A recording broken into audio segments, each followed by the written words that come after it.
Bienvenidos a un nuevo episodio del podcast de Neuropaisajismo, Jardinería y Horticultura Terapéutica. Yo soy Claudio Dorato y hoy te voy a hablar sobre el impacto terapéutico de la jardinería en personas con trastornos de estrés postraumático. Por lo que espero que el tema te guste y, dicho sea de paso, te suscribas, comentes y compartas este episodio si al final ha sido de tu agrado. El trastorno de estrés postraumático es una afección de salud mental compleja. Surge tras experimentar eventos traumáticos y está caracterizada por síntomas de hipervigilancia, reexperimentación de los hechos, evitación y alteraciones del estado de ánimo. En la búsqueda de enfoques complementarios a la práctica clínica convencional, la jardinería y la horticultura social y terapéutica han demostrado ser herramientas muy buenas para la rehabilitación de este colectivo, especialmente en veteranos de guerras y en supervivientes de violencias. El primer paso fundamental en cualquier tratamiento de trauma es recuperar la sensación de seguridad. Los jardines terapéuticos para personas con estrés postraumático se diseñan como espacios libres de miedo, donde la combinación de ese cerramiento, es decir, el uso de muros y de setos, y la apertura visual proporciona un santuario contra las turbulencias del mundo exterior. Aquí tiene que haber un equilibrio entre perspectiva y refugio, es decir, es vital que el usuario se sienta protegido, pero no atrapado. El diseño, con líneas de división claras, permite que la persona pueda vigilar su entorno sin sentirse vulnerable, reduciendo entonces la necesidad de una vigilancia constante. Por otro lado, el ambiente debe ser predecible. A diferencia de los entornos urbanos caóticos, el jardín ofrece un entorno donde los movimientos son suaves y predecibles, lo que ayuda a bajar las defensas del sistema nervioso y permite, a su vez, que la mente se abra a nuevas experiencias. La interacción con la naturaleza genera respuestas biológicas, son inmediatas y contrarrestan las fisiopatologías del trastorno del estrés postraumático. Hay una reducción de la activación autónoma, es decir, se ha documentado que a los pocos minutos de entrar en un jardín terapéutico, los pacientes ya experimentan una ralentización del ritmo cardíaco y una disminución de la presión arterial. Entonces, podemos hablar del poder del color verde, de este contacto visual con la vegetación que actúa como el modo por defecto de nuestro cerebro, reduciendo así el estrés y promoviendo la dominancia del sistema nervioso parasimpático, es decir, el de relajación.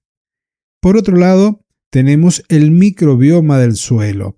El contacto directo con la tierra expone al individuo a bacterias, como por ejemplo la del Mycobacterium vaccae, el cual estimula la liberación de serotonina en el cerebro, mejorando de esta forma el estado de ánimo y reduciendo la ansiedad de forma natural.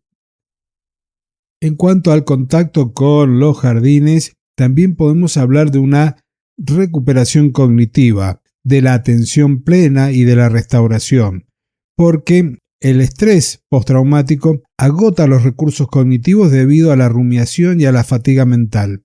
Y cuando hablamos de rumiación son esos pensamientos constantes que dan vueltas en nuestra cabeza. Y aquí entonces la jardinería termina aplicando los principios de la teoría de la restauración de la atención del matrimonio Kaplan. Por lo tanto, cuando hablamos de fascinación suave, los estímulos como el movimiento de las hojas o el sonido del agua van a ocupar la atención de forma involuntaria y sin esfuerzo, y de esta forma permite que la atención dirigida descanse y se recupere. También podemos hablar de un anclaje en el presente, porque a esas tareas como el de sembrar, el de podar, el de cosechar, exigen una concentración sensorial que funciona como una práctica de mindfulness o de atención plena. Esto ayuda a separar el pasado traumático del presente y reduce de esta forma esos pensamientos intrusivos.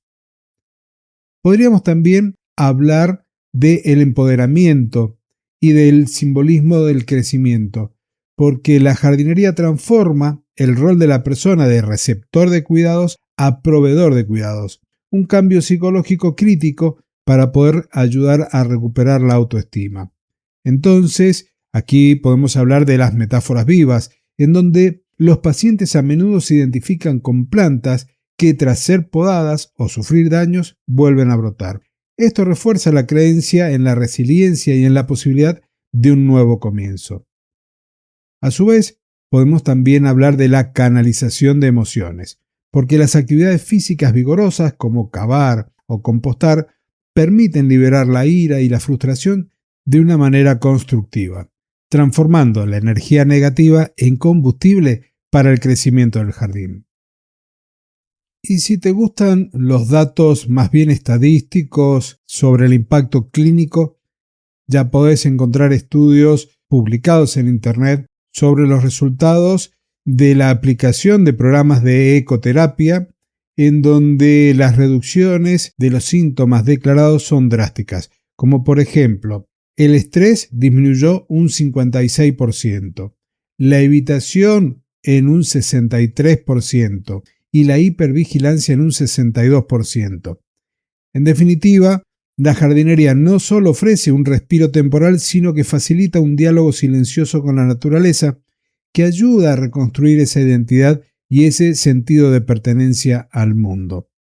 Y como para ir haciendo un cierre y en cierta medida hacer una autorreferencia a mis publicaciones, podemos decir que la jardinería y la horticultura terapéutica pueden funcionar como intervenciones coadyuvantes para personas con trastorno de estrés postraumático, con beneficios reportados sobre la disminución del estrés percibido, una mejora del estado de ánimo, una mejora en cuanto al sentido de propósito, la participación ocupacional y la vinculación social. Su potencial aumenta cuando se las diseña con experiencias que estén graduadas en seguridad, en agencia y en regulación psicofisiológica, más que como una actividad recreativa. En términos de evidencia clínica, gran parte de los programas publicados se han implementado en poblaciones de veteranos y en formatos grupales o comunitarios, donde el trabajo con plantas facilita rutina, objetivos concretos y pertenencia.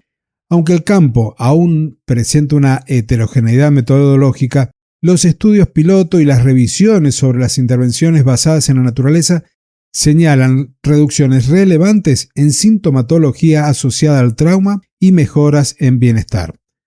Desde el impacto neurobiológico, la interacción con entornos naturales y la participación en actividades de jardinería se interpretan como moduladores del sistema del estrés, amenaza-seguridad, con efectos sobre la activación autonómica, marcadores de estrés y procesos afectivos. También se plantean vías psicoinmunológicas. El contacto con el ambiente natural y sus componentes puede relacionarse con cambios inflamatorios y con circuitos neuroquímicos vinculados al estado de ánimo, aunque esta línea requiere cautela al extrapolar hallazgos experimentales a contextos clínicos cotidianos. Desde la cognición corporizada, la jardinería opera como un reentrenamiento situado cuerpo-entorno. Coordina el tacto, la postura, la respiración, el esfuerzo, el ritmo y la atención sensorial en una secuencia de acciones con retroalimentación inmediata. Es decir, si hago esto, ocurre aquello. Y en la terapia del estrés postraumático, esto puede traducirse en más agencia, más anclaje al presente y menos rumiación, porque la mente se organiza alrededor de un hacer significativo y regulable. Para el neuropaisajismo y el corpopaisajismo, el diseño terapéutico debería priorizar, primero, la seguridad percibida, prospecto, refugio, legibilidad espacial, previsibilidad. Segundo, las tareas graduadas, entiéndase una dosificación sensoriomotora y de esfuerzo. Luego, opciones reales, posibilitadas por la elección, por el control, por el feedback visible del cuidado. Y cuarto, tienen que haber apoyos para regulación, es decir, estaciones multisensoriales, sombra, agua y pausas.